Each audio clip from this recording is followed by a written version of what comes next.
to the Deputy Premier. According to Community Living Ontario, there will be a 25% reduction in the number of hours for supports for families with disabilities as a result of the government's changes to labour laws. Community Living Ontario said, and I quote, "Ministry representatives have told our members not to expect any base budget increases, so that means the people that stand to lose the most are people who have an intellectual or developmental disability, families, community agencies, and their support workers. I've spoken to many families struggling to find the services they need for their loved ones.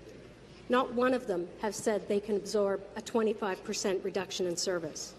With a 25% cut looming and no help offered from you, does the government expect families to fund this 25% wage gap themselves?" Question. Thank you.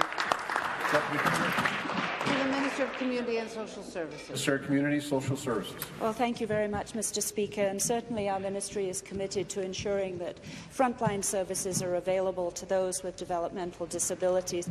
And we are aware of some of the impacts of recent changes to our legislation in terms of Bill 148 that are impacting those particular agencies. We've certainly heard from them. My ministry is very aware.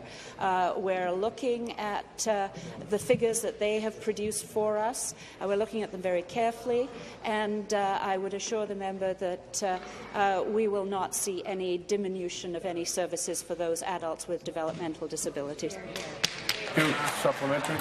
I'm pleased that you are aware, but the reality is ministry representatives have told Community Living to, quote, "not expect any base budget increases." Families who rely on special services at home and direct funding know that the government's changes will limit their ability to give the loved ones the care they deserve.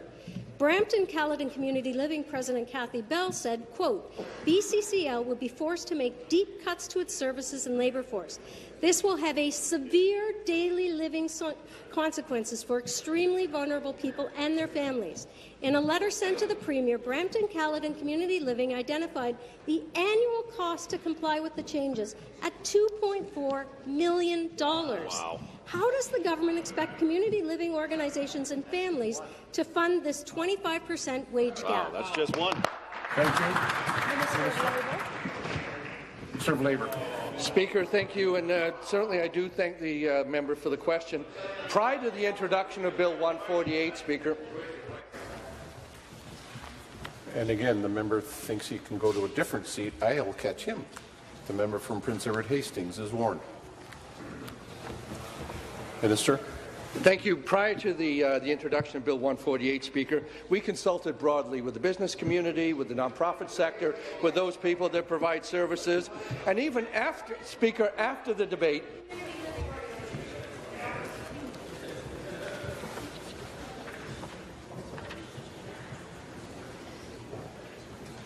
These carry over into the afternoon, by the way. Speaker, what became clear was the dedicated men and women that look after the most vulnerable in our society, Speaker, sometimes needed to have their pay increased, sometimes needed some better employment standards, Speaker. These are the people that look after the most vulnerable, Speaker. What we said is that we would increase the minimum wage in the province to $14 an hour, and then to $15 an hour. It would apply to them as well, Speaker. The opposition party voted against this, Speaker. They don't stand behind the people that look after our most vulnerable. Should be ashamed of themselves, Speaker.